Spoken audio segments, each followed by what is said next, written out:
अल्हम्दुलिल्लाहि वस्सलातु वस्सलामु अला रसूलिल्लाहिल करीम।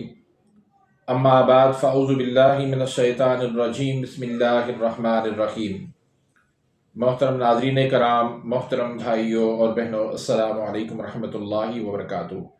अल्लाह पाक से दुआ है, अल्लाह पाक आप तमाम भाइयों की और तमाम बहनों की परेशानियां दूर फरमाए और अल्लाह पाक आपको कामिल सेहत व तंदुरुस्ती अता फरमाए।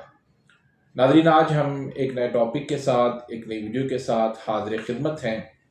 आज हम बात करेंगे गंदम से एलर्जी, यानी इसको सेलिक डिजीज़ कहा जाता है।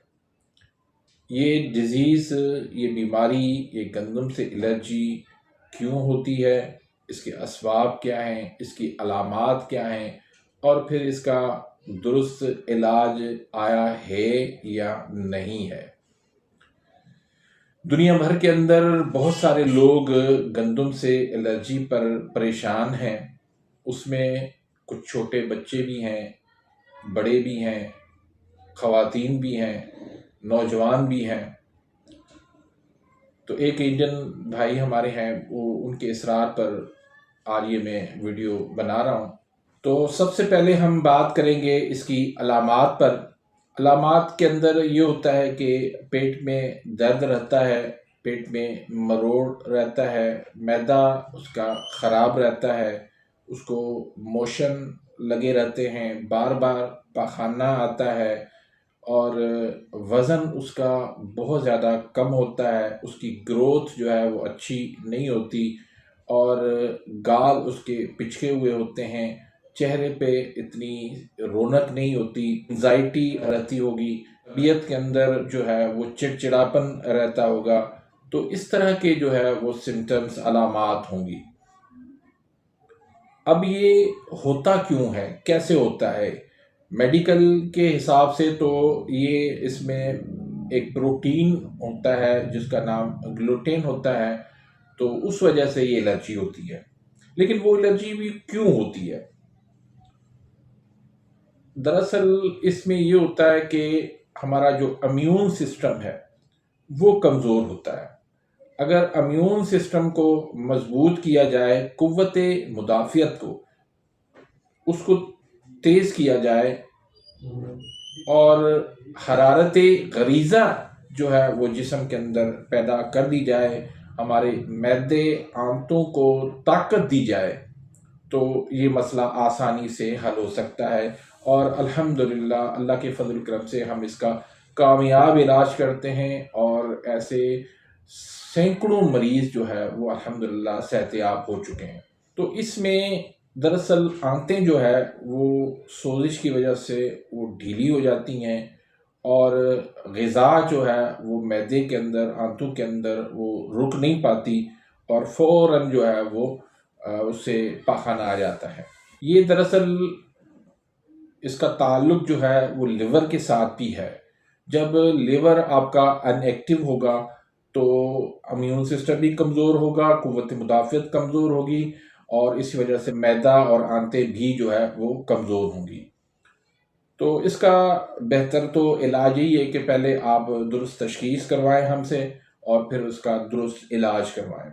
बाकी इसके लिए मैं आपको एक आसान सा नुस्खा देता हूँ, इंशाल्लाह उससे भी आपको फ़ायदा ज़रूर होगा।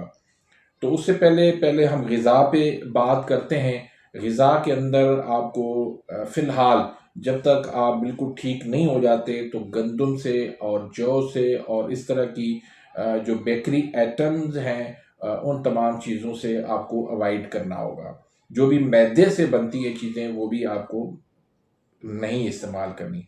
दूध आपने इस्तेमाल नहीं करना, मिठाइयाँ आपने इस्तेमाल नहीं करनी, आपने कस्टर्ड, सेवियाँ, खीरा, ये आपने चीज़ें बिल्कुल बंद कर देनी है।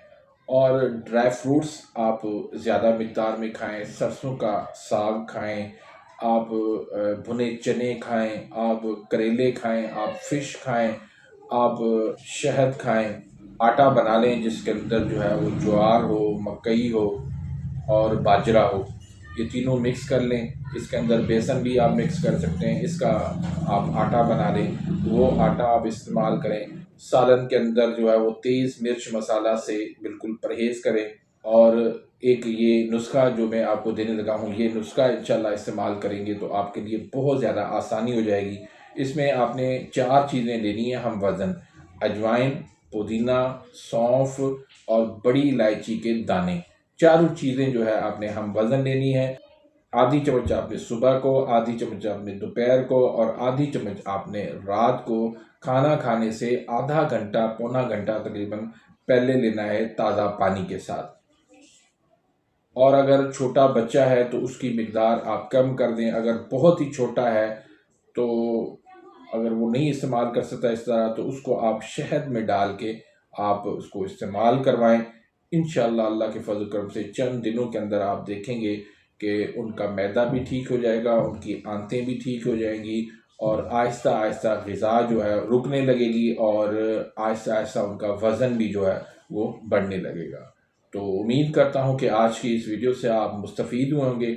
अगर आप इस चैनल पे नए आए हैं या अभी तक आपने मेरे इस चैनल को सब्सक्राइब नहीं किया तो सब्सक्राइब कर दीजिए और बेल के बटन को प्रेस कर दीजिए ताकि मेरी हर आने वाली लेटेस्ट वीडियो का नोटिफिकेशन आप तक पहुंच जाए और आप मेरी वीडियोस से मुस्तफ़ीद होते रहें। अगर कोई सवाल पूछना चाहते हैं, कोई मशवरा देना चाहते हैं तो कमेंट्स के अंदर ज़रूर बताइएगा।